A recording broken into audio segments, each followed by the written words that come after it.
Hi, this is my Aztec temple project for you, Miss Jansen.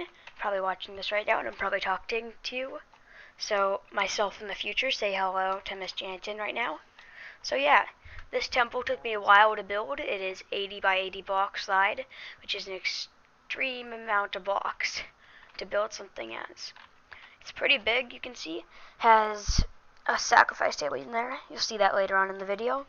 And so yeah, I hope you enjoy all the information I've chalked into this video. Thank you for watching, and the next part will now be the One might ask what kind of food the Aztecs ate. The Aztecs' main food source was called a type of corn called maize, or could be a synonym. I would sometimes say it's hard to tell. Didn't really get it as much when I did the research. They also ate tomatoes, avocados, tortillas made from maize, and atole, or atole, which was a form of porridge. Tomatoes and stuff, you see that all in Italian food.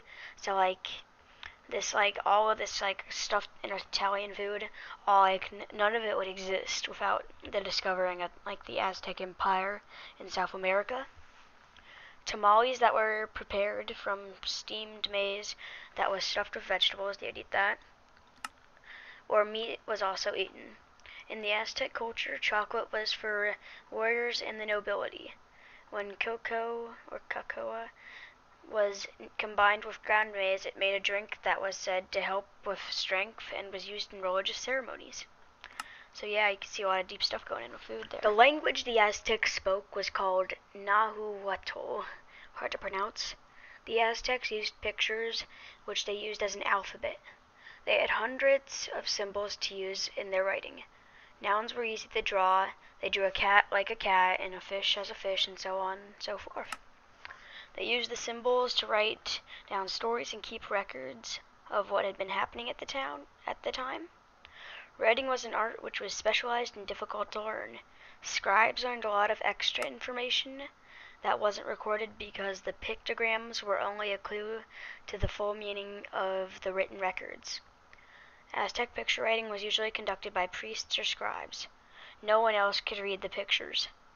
The Aztecs wrote about history, religious ceremonies, and wrote poetry.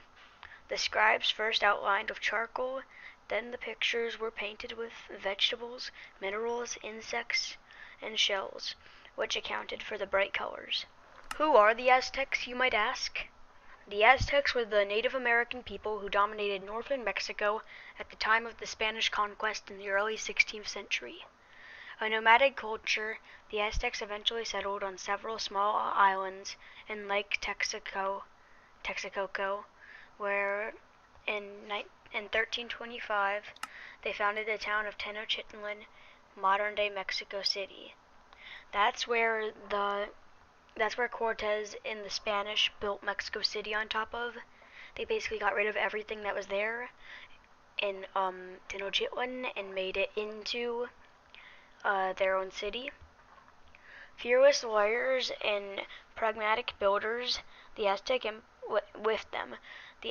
created an empire during the 15th century that was only surpassed in size in the Americas only by that of the Incas in Peru. The city of Lake Tenochtitlan was built on an island in the middle of Lake Texcoco. They needed good farming practices to support their large population. The Aztecs devised irrigation systems, built terraces on hills, and used fertilizer to increase usage of the soil. The Aztecs planted corn and other crops on and in the irrigated fields around Lake Texcoco. As the final part of my Aztec temple, there is a little table to sacrifice people on. Aztec sacrifice was when they would have an Aztec priest rip out a human's heart while he's still alive. The way it would happen is 4 Aztec warriors would hold a person up by their limbs, their 4 limbs of their body, and the priest would then cut in the abdomen and reach his hand all the way up the body. The whole time this poor person is still breathing, witnessing all this crap happen to themselves. and that's just scary. And it's like you like watch yourself die, and like when he grabs the heart out of your body, he like you just instantly pass out usually, because like you just can't. As soon as that happens, you can't like do anything anymore, and you'll die while you're passed out usually. And it's like they didn't even like do anything, like they didn't have any medicine to like make you like numb or anything back then, so it was just extremely painful, yeah. And the reason they would do it is let me see if I can find the sun, is so the sun would rise and set each day. So the sun god, they believed that if they didn't do a sacrifice like every day, then the sun would not rise and wouldn't set the next day. So it's like pretty deep. It's like not like they're violent people or anything. It's like what they do in their tradition. So like imagine 4 people here holding someone back, and then like them being dead, and there would be blood everywhere like this kinda. So yeah, it'd be crazy. And that's basically what they did. And there's one time in history recorded that it might not be true, but there's a lot of evidence about it, that in like a day they had sacrificed almost 20,000 people to the sun, to the god of the sun. And that's just insane. Like, it's an unbelievable amount. Like, it's something you don't just see every day. So yeah, and it's crazy, and you would never think that's possible to do that. So it was a strange culture. So yeah, it's human sacrifice for you in the Aztecs way.